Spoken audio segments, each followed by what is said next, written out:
The COVID-19 pandemic has ravaged the world with different sectors of the economy being affected, and also exposing the lapses that are in the healthcare sector and in different areas of our society.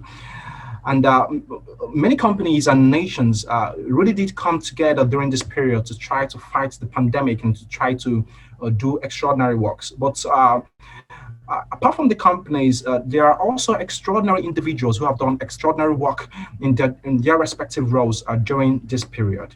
In these years of TAFFDs magazine, we are recognizing courageous persons who have played an extraordinary role in fighting the deadly pandemic. People who have served us and have worked extraordinarily hard to keep us safe. And we have called these people our COVID-19 heroes. This is not just a recognition of their excellent work, of the excellent work that they have done during these trying times, but a respect for the fine human spirit which has kept us alive and which has kept the faith alive in us. So today we have a distinguished guest today, a distinguished COVID-19 hero who has stood out because of her work. And today we are talking about ladies and gentlemen, please help me in welcoming Eleanor Nell Watson. If I got the name correctly, ma'am. That's right. Thank you very much indeed. Yeah, so Eleanor is a machine learning researcher and machine intelligence researcher. She has helped pioneer deep machine vision through her company, QuantaCore, which enables fast and accurate body measurements from two photos. She shares her knowledge with AI faculty at Singularity University. She's equally the author of machine intelligence courseware for O'Reilly Media. She's also served as chair and vice chairman and vice chair, respectively, at IEEs and ECPAIS, Transparency Experts Focus Group. And she's also a senior fellow at Atlantic Council. She chairs Ethics Net, Cultural Space, EDC symbol, and pacha.org. Nell serves as senior scientific advisor to the Future Society at Harvard, a senior fellow to the Atlantic Council, and holds fellowships from the British Computing Society and Royal Statistical Society, amongst others. Her public speaking has inspired audiences to work harder to bring about a brighter future at venues such as the World Bank, the United Nations General Assembly, and the Royal Society and Royal Society. So I could go on and reading on. I have a lot of things about here. She's really a fascinating young lady. But I'd like to welcome you, Nell, to this program. Thank you so much for joining us. Thank you. It's an absolute pleasure. Thank you so much. All right. So the COVID-19 period, we witnessed a lot of challenges during this period, and the pandemic really surprised us by so many measures. We didn't really expect what we saw, but a lot of people still proved themselves to be extraordinary at the work they do. And amongst all of those people, you are a very important personality in the whole picture of all of this, because you worked with American Association for Precision Medicine. So tell us about your experience during this during the fight against COVID-19. What was your experience and your work about during that period? I suppose I became aware at quite an early stage, around about mid-January of 2020, that things were going in a strange direction with this issue. And as soon as the city of Wuhan had been shut down, to me it seemed very clear that something strange was going to be happening in the world. And I began already at that point to make personal preparations. And I suppose as I saw more and more people become concerned about the pandemic and about their health, I started trying to share information, or rather trying to distill information, because sometimes, in a world wide web, there's no shortage of info out there. It's about getting it to people in a form that is as accessible as possible and can reach a lot of people and is meaningful for them. And so I started collecting information and then putting it into forms such as slide decks and talks, etc., but including a lot of scientific links. So links for people to go and get more information if they wanted, or links to papers that specified, and backed up the things that I was communicating to people. And I think that's actually a really powerful way of building trust, or that seems to be my experiences anyway. Having that kind of two-layered approach of information that people can easily understand, but that they know there's more that they can drill down to easily if they wish to. And so I put together a series of these info decks, as I was calling them, to basically share important information about how to prevent infection, how to prepare one's body in case one was infected, things like vitamin D, which we're continuing to learn is a very important aspect of whether somebody gets very sick or whether they kind of shrug it off after a few days. And then I made some info especially for hospitals as well, or clinical practice, as well as for businesses, because a lot of businesses were understandably reeling from the shock of lockdown and social distancing and the disappearance of their customers. And so I wanted to try and help those individuals and organizations as well.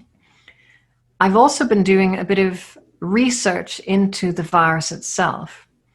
So at the beginning of the month of February, I had a hunch about a drug called ivermectin. And it's one of the most common drugs in the world. It's used in almost every nation as a deworming agent in both humans and, of course, in pets and farm animals as well.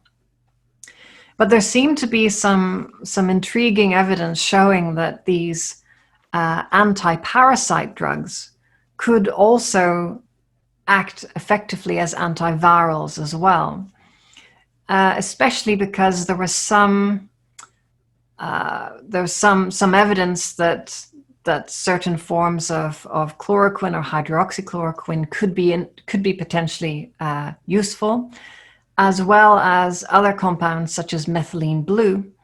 And all of these are strongly anti-parasitical. And so that got me thinking that maybe there's something in that. So traditional plants or medicines which are used to treat parasites might be of benefit when it comes to dealing with the virus. And so I've been working with some colleagues in India to look at some of the proteins involved. So those are proteins called esrin and actin, and to do docking simulations to see whether the docking of the virus can be interrupted if these kinds of anti-parasitical compounds are taken. So that research is ongoing. I hope to be able to publish that in a couple of weeks. And fingers crossed, we might hopefully discover some new techniques for blocking infection, which would be pretty nice if that panned out. Even if it doesn't, I think just the models that we've made of these molecules, not only for SARS-CoV-2, but also for SARS-CoV-1, it's my understanding that those haven't existed before. So even if this research doesn't work out, my hope is that we can also accelerate the research of other people fighting this virus as well, all around the world, whether that's in drugs or potentially looking at vaccines as well. Yeah, interesting. That's so much. That's amazing. I must say, because when this virus started, I can remember where I was during that period. I didn't really take it that seriously because I thought it was more like any other kind of flu that anyone will witness, and it will come and go. And particularly because of the when the last SARS happened in China, I think that was in 2002 or one. I'm not sure. You can correct me. When the last one happened, it was quickly contained because of the proactive measures that we are taking by the health authorities, I think. So in our minds, like lay people, we thought that it was something like that, and it was going to be taken care of. And that speaks a lot about people taking responsibility about events like these, especially people who have the knowledge and the expertise in researching about some of these things. And I think that is pretty much what you did when you took up those research, when you started noticing that some of that this could be a potential health crisis, and then you started researching on this, and they started putting out information out there. So can you tell me how, when you started putting out some of this information there, and the companies we are working with, how was the reception of the message that we're putting out? Did you witness any kind of public apathy, that people were not really taking it very seriously, or did you or were people really taking it very seriously and actually engaging you and trying to find out more? What was the initial impression that you got? That's a good question. Quite honestly, the first few weeks, so say up until late February, I wasn't actually saying that much publicly. I was in various groups, frantically exchanging information with others, and kind of people would self-select if they'd already figured out that something was up, and that a wave of infection would be coming. They might join the group and try and get more information. But actually, I didn't feel able to talk publicly much about the pandemic situation, or the emerging pandemic situation, simply because people weren't ready to hear that information. Mm. Sometimes, if people aren't aware of something, at least dimly in the corner of their mind, then they just write it off as hyperbole. Yeah. Somebody is saying that the sky is falling, yeah. What a load of nonsense. But towards the end of February, words started to get around in the public. The media started questioning about the virus, and reports were coming out of China. Some people in the West and other parts of the world started paying attention to those. And then it was able to have those conversations. And people were ready to receive that information.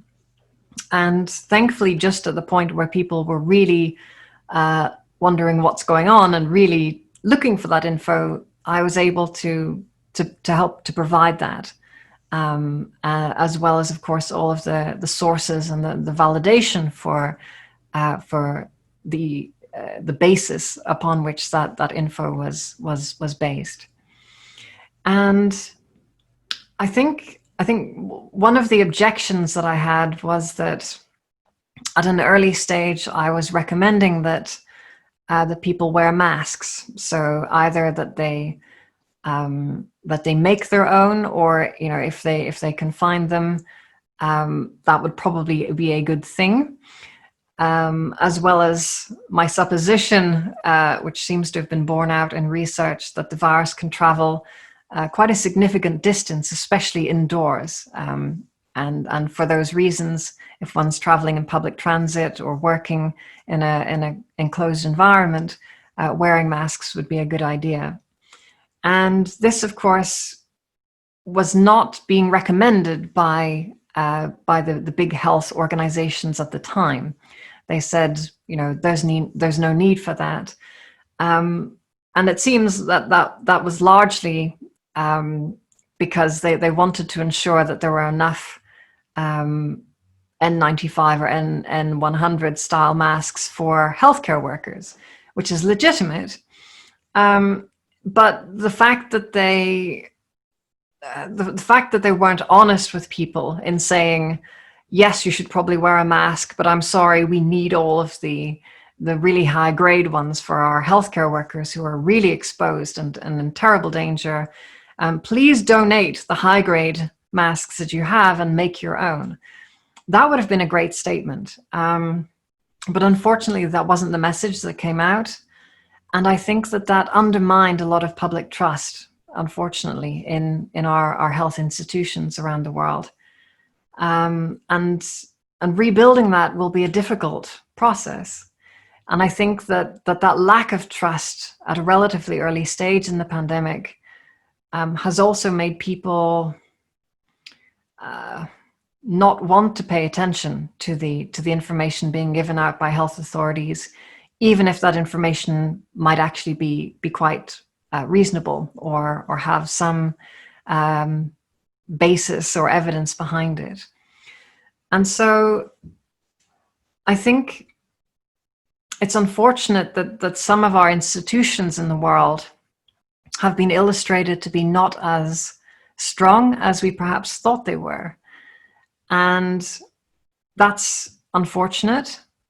But I think it also presents an opportunity, because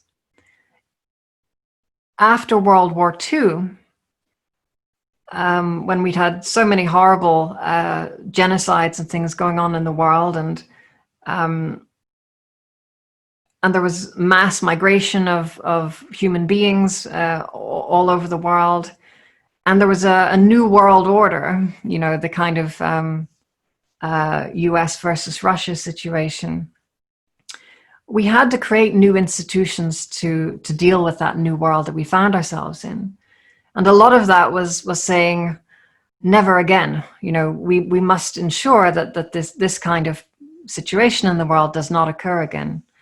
And so I think that in the wake of the pandemic, the silver lining, the nice thing that will come at the end of it, I hope, is new institutions which are more democratic, which are more distributed in nature, which include more people, and provide more interfaces for transparency and accountability. And I think that's probably what's going to come in the years ahead. And I think that's what I'd like people to think on. That yes, some of the times we're living in right now are very challenging and upsetting and boring and unpleasant, and it's very sad not to necessarily see our friends and family, at least in person. But we will get through these times, and we will build a better world through these new institutions, which come as a result of understanding the ways in which our society is weak, or the ways in which our societies maybe have a few cracks in them.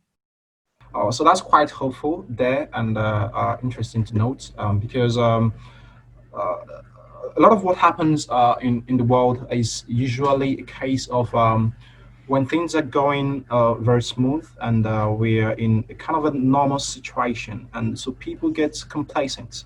And so we get complacent about healthcare issues. We get complacent about our institutions. So time and again, we need some kind of a nudge, to push us to try to up our game and try to improve. And so I think that's what the coronavirus actually the pandemic did for us. So, and sometimes the lessons are not quite palatable. They're not quite interesting when they come. So you have to learn the hard way. And so talking about some of the lessons that we have learned, and another aspect of what I like to discuss with you, it concerns your work with ethics.net. So during this pandemic, it came to our fore. It came to be, the role of empathy became even more apparent, more clear. And so we saw the places that we are lacking, and the places that we needed to make adjustments. So all of a sudden, we saw people who started donating and started giving to others. And so we also saw the areas that we lacked empathy. So because it's an important aspect of healthcare and medicine. And so the COVID-19 really exposed the significance of empathy and its importance in our healthcare system. And so you are really into AI, and you are also really into how we can really integrate AI into what we do effectively, smoothly. Because the future of humanity is one that is really intertwined with AI, including healthcare. And so to talk to us about your work at ethics.net, and particularly the importance of building and integrating more empathetic and humane AI and our systems into our healthcare technologies, and how can we really use this to handle health crises uh, like the one we are witnessing with the current pandemic? Well, we live in very, very interesting times, not only from the pandemic, but also due to this new, well, a new depth of technology in machine intelligence, or AI. In recent years, we've made tremendous advances, and even this year, we've made even greater advances in the capability of AI.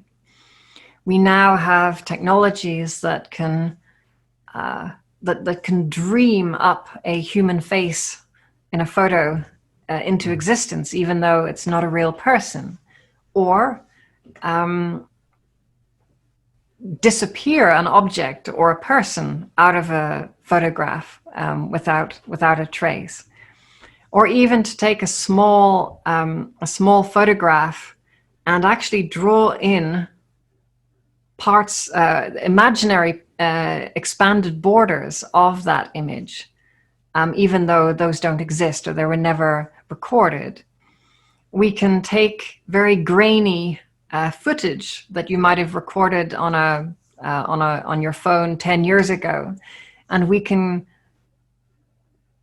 reconfigure that so that it's very high resolution, very sharp, etc.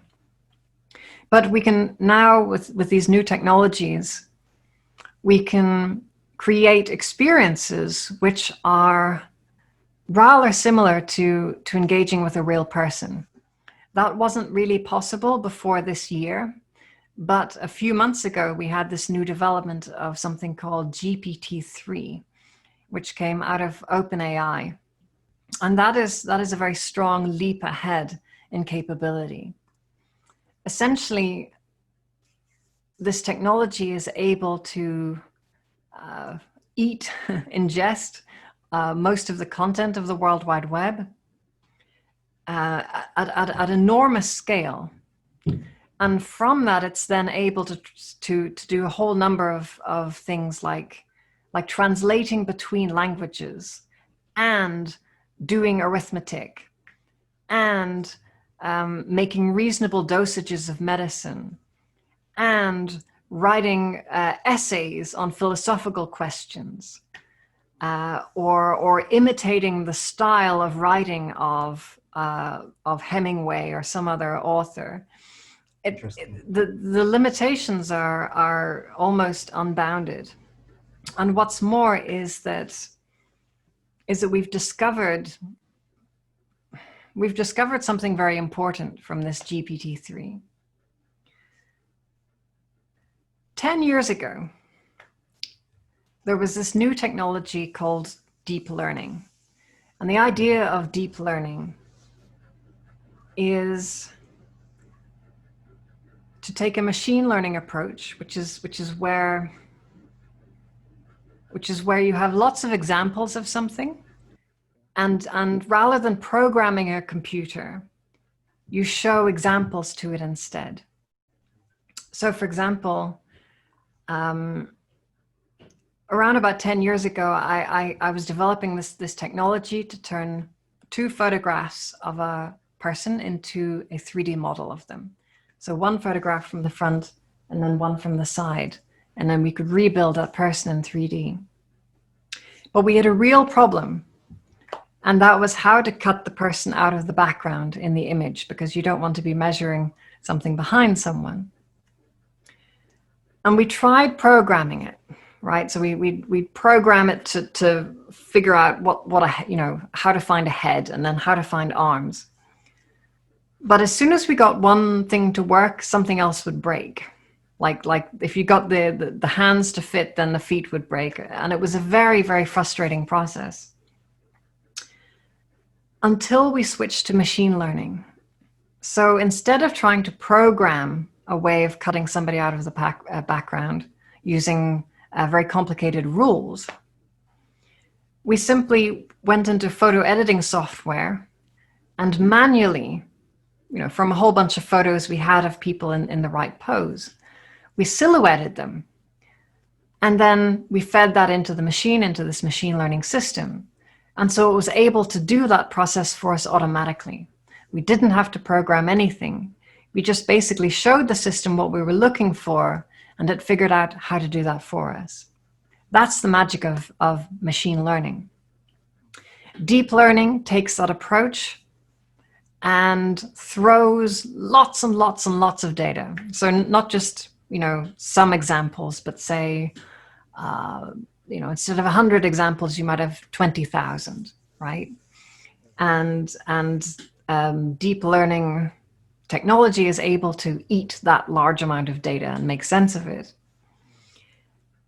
And nobody realized until deep learning came along that throwing lots of data at a problem gets very good results. Now with GPT-3, we're learning that throwing lots and lots of compute time at the problem gets unreasonably good results. So basically, we thought that if you had a model that was say twice as large, you would expect it to be twice as good, right? So twice as complex. But actually, it's more like a square. So instead of being twice as complex, it's say 4 times as good. And nobody knew that until this year. So to cut a long story short, we're going to see a real discontinuity in AI in the next year or so, even perhaps the next 6 months, because the cat is out of the bag. The secret is out that really big models that you spend a long time working on are disproportionately excellent at doing all kinds of things, and that they can be generalized to all kinds of different problems. Now, GPT-3 is restricted to working on text because that's what it was designed for. But there are some implementations of similar technology that can also work with images and video and audio, etc. And so the same base technology is, I think, going to revolutionize machine intelligence and enable so many new capabilities that we've never had before. And to take machine intelligence out of just being useful for one small thing, like cutting someone out of a background or recommending a song for somebody to listen to, and actually creating something more like a generalizable intelligence, like having a conversation with someone, and you could talk about football, you could talk about science, you could talk about politics. Maybe he could give you some chat up lines to go and take to the bar with you. Just like having a really good friend or a secretary or a coworker. That's where we are right now. And the next 6 months to 12 months is going to be really interesting, because machine intelligence, especially at this level, is honestly the closest thing to magic in the world right now. Yeah. Just the capabilities of it is almost magical. It's almost like having your very own genie. However, the flip side of that, of course, is that all technologies have multiple purposes that they can be applied to. And you can take a blade and you can harm someone, or you can take that into an operating theater and you can save someone's life. Yeah. So the problem is not the blade, but rather how it is used and who is using it. And so one of the greatest questions of our age is how to apply these amazing and terrifying technologies in ways that are kinder, in ways which are less likely to cause problems to individuals as well as to society. So I've been doing a lot of work with the IEEE, the world's leading organization when it comes to electronics, essentially, and creating standards and certifications for electronic technologies. Creating certifications and standards for ethics is a little bit outside of the remit. That's never really been done before. It's always been standards for how to wire a factory or something like that. Yeah. But simply because there's such a need, the organization went into that area. And so for the past few years, I've been contributing towards standards for how these technologies are designed, deployed, as well as maintained, both on a system level, so the technology itself, and also on an organizational level, so the organizations that make these things, you know, how trustworthy are they, etc. What kinds of procedures do they have for making sure that there's appropriate oversight. Those are all about rules of how we go about this. But I think that we human beings don't tend to learn from rules so much as from watching others, especially as young children, right? Any parents out there, it's the naughty word that you don't want the kid to hear that they pick up and then run around the village saying. Yeah, sure. You know, they pick up absolutely anything that they're exposed to. But yeah, from observation. there's all kinds of social interactions which we're picking up even subconsciously just by watching other people. And I think that this is actually what's needed for teaching AI essentially how to behave or how to socialize AI. Just like you might socialize a pet so that it doesn't chase cars or that it doesn't get in fights with other pets. Or you might socialize a child so as if you're in a quiet place like a gallery, try and be quiet yourself. If you make a mess, try and clean it up or ask someone for help. Those kinds of simple rules. And so I wanted to collect examples of preferable, pro-social or polite or nice or kind behaviors, and not just from Silicon Valley or anywhere else in the world, but globally, so that everyone around the world can have an opportunity to participate. So whatever kind and polite and preferable behavior looks like to you, you can put that into the pot. Not only so that your contribution helps to make AI in general more kind, but that AI can better understand your culture. So that if you're dealing with an AI or autonomous system, it can meet you on your terms, right? So it knows your general cultural preferences and possibly your individual preferences as well. Because the great logician Bertrand Russell said, I'm paraphrasing, that ethics is in many ways about explaining the sacrifices that you need to others, right? So kind of what your boundaries are and how you would like other people to slightly alter their behavior to make you happier. And I think that's really what it's all about.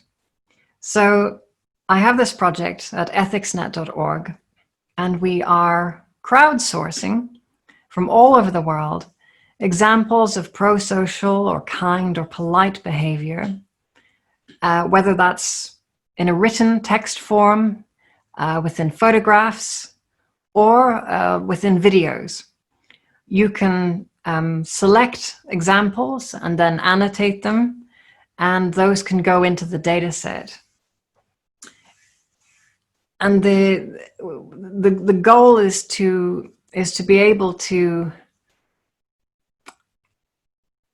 to teach machines how to behave in a nicer way, as well as to understand the difference between whether an action is nice, but also the tone of that action, because it's sometimes possible to do something beneficial, but in a not so nice way, or vice versa. We want to make sure that we kind of cover those kinds of nuances.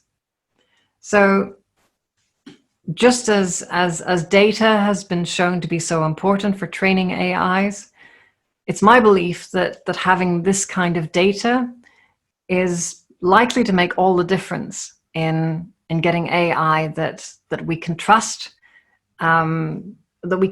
because it's been house trained, because it knows how to engage with your grandmother in a safe way that you can rely on.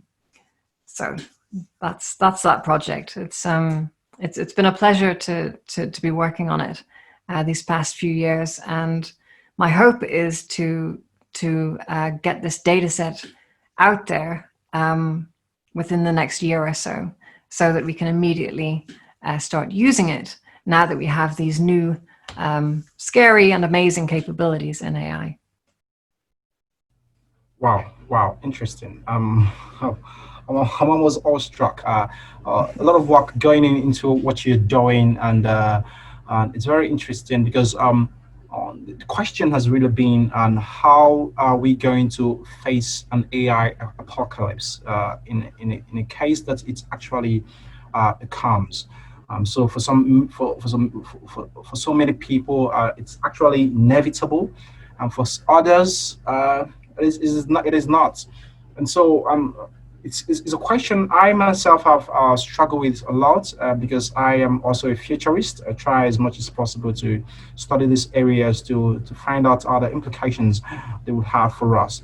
So it's very heartwarming and very interesting to see someone who is really doing great work here, and from an empathetic point of view, trying to get these systems to really become attuned to us, because the best way to create the future is to really design it. The best way to predict it is to design it ourselves.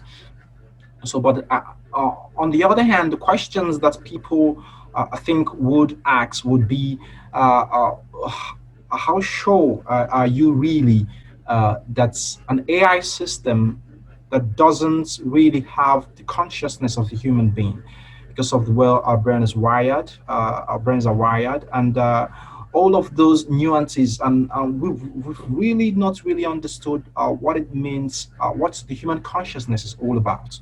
We've really not getting into depth in that, and even though neuroscience has made some progress in that area, trying to do a little bit of explanations, but we understand that the things that surround human communication, human emotion, human interactions, and all of that all come from this deep aspect of our human being, that's consciousness aspect of us. So when you're talking about an artificial system that is intelligent, so you're talking about an intelligent system that is separate from the way human beings function. And so can we really remodel or simulate that kind of intelligence? And if that intelligence actually evolves or gets some of these capabilities, we really understand it in the way that we do. So these are some philosophical and questions and that we really have to answer. And the interesting thing about the work you're doing is that you're not taking some of these philosophical questions and you're not making them engineering questions, and you're trying to put them put a system in place that can see how we can really model them. And I think these are really fascinating. It's what you're doing is really fascinating. But we look forward to seeing how it's going to pan out. I'm hopeful about your project, and so I'm really excited about what you're doing. And so I believe it's going to work out very well. But let's see how it goes. Let's see how it goes, and I think it's nice. I think it's interesting. Thank you. Yeah. So we've got a lot of other questions. I would really like to continue, but from the instructions that we got, the interview, I forgot to tell you, the interview is supposed to last for a period of 30 minutes. Oh, I'm sorry. I've been yabbering on.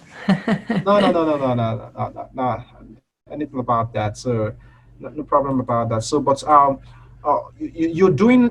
Let me just chip in a final question on and that's on the path of the work you're doing at Quantum Core or Quanta Core, if I got it correctly, Quanta Core, Yes. in your company. So when I researched on it, I found it very interesting. You're really into a lot of stuff, and I find out that your work is really very creative. So I really want to understand how your work has really been effective, during this coronavirus period, and how it can be applied and during this pandemic, since we're talking about the coronavirus and all the issues. So just a little bit of explanations around it before we wrap up. Sure. So yes, QuantaCore is the company that takes the body measurement technology to market. I set it up around about 2010, I think, initially as Poikos, and then now it's been rebranded, but and it's been through a few different reconfigurations over that. I managed to bring on board a wonderful new CEO a few years ago, who's just doing brilliant things with the company. I'm so proud. The technology actually is very useful in the time that we're living in now during the pandemic, because if you're trying to measure someone for some clothing, for example, or for a medical checkup, that's obviously very close contact. You have to be within arm's length of someone, and usually for quite a few minutes. And so there's been a lot of demand for the technology because it's non-contact, because it's simply just two photographs from about 2 meters or so of distance, which is just about socially distanced. And so we can capture the body in 3D with all of your measurements. So it's a 3D avatar with total measurements, and then that can be used for a number of different applications, whether that's fitting of clothing or health and wellness. So tracking how your body's changing over time, before and after the holidays, all that kind of thing. And the main niche that we've actually gone into is workwear, funnily enough. A lot of investors, if you go and talk to them, expect you to name like a really big market. It's a $10 billion market, but actually going into a small market that you can then kind of, you're well known in that market, and well respected, is actually a really great way to release, because then you get a lot of experience, you get a lot of goodwill, and then you can go into larger markets after that. And so we decided to focus on workwear, because you have a limited amount of different garments that need to be measured, as well as everybody in the company needs to be measured, presumably, if they're going to get a well-fitting uniform. Especially, of course, if it's medical uniforms or policing uniforms, etc., or survival gear, where the tolerances are quite narrow. You want to make sure that those things fit well. And so getting a good proper measurement is appropriate. It's not just small, medium, large. So that was the initial market. And having more or less begun to master that market, we can now move towards a consumer release, which has been technically possible for years.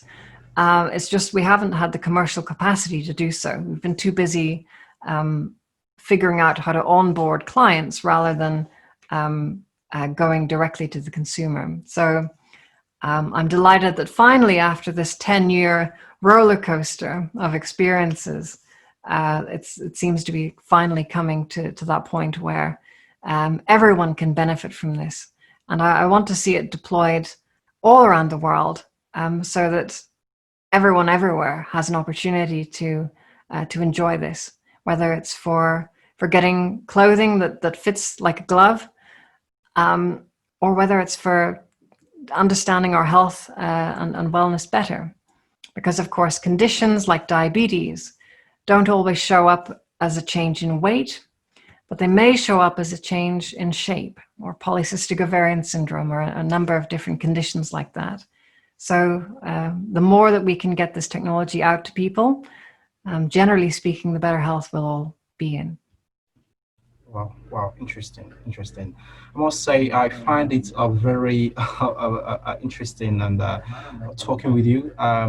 I have a bunch of other questions that I would have loved to ask you, just because of time. Because as I was researching you, I was quite fascinated.